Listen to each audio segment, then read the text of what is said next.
Hello, my name is Ruchi, and I'm currently a freshman studying CS61B this semester, and I wanted to take the opportunity to pursue the Gold Points opportunity for Project Zero NBodyExtreme.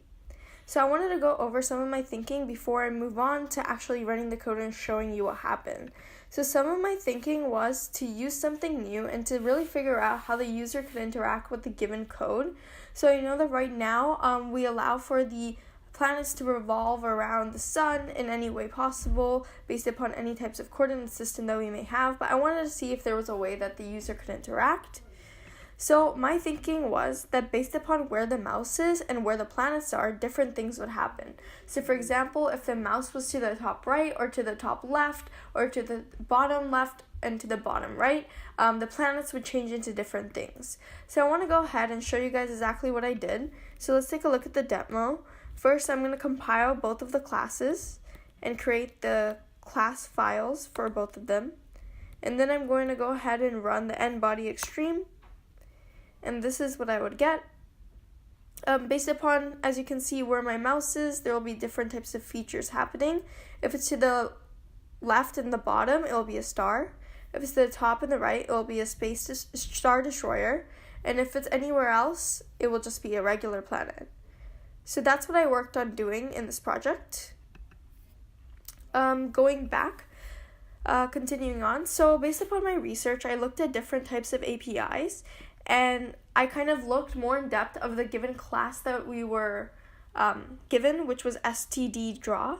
And so in stdDraw, I found a method called mouse X and mouse Y, which told you exactly the coordinates of where your mouse is at any given time.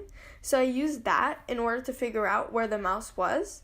In addition to that, I also researched buffered image to get the tile width and to get the tile height of the image of the planet.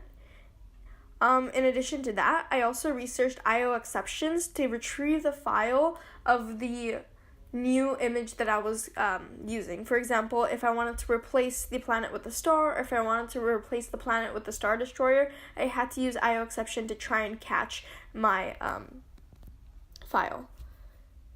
Moving on forward to that, I want to talk a little bit about the structure. So I created the NBodyExtreme class, which created a BodyExtreme object, and then it set a Boolean variable equal to the change X and Y method. And if the Boolean was false, you would just draw the planet regularly, but if the Boolean was true, you would not draw the planet.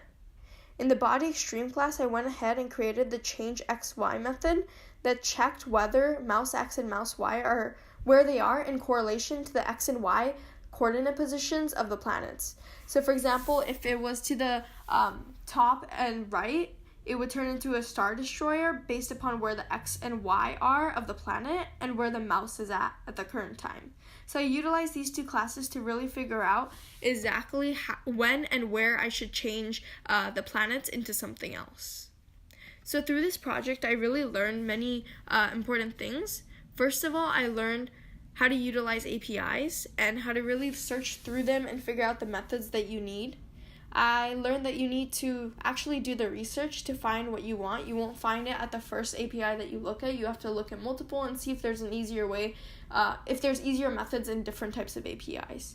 And then lastly, I learned that you need to think outside of the box and have some creative thinking to really figure out if you want to do something different.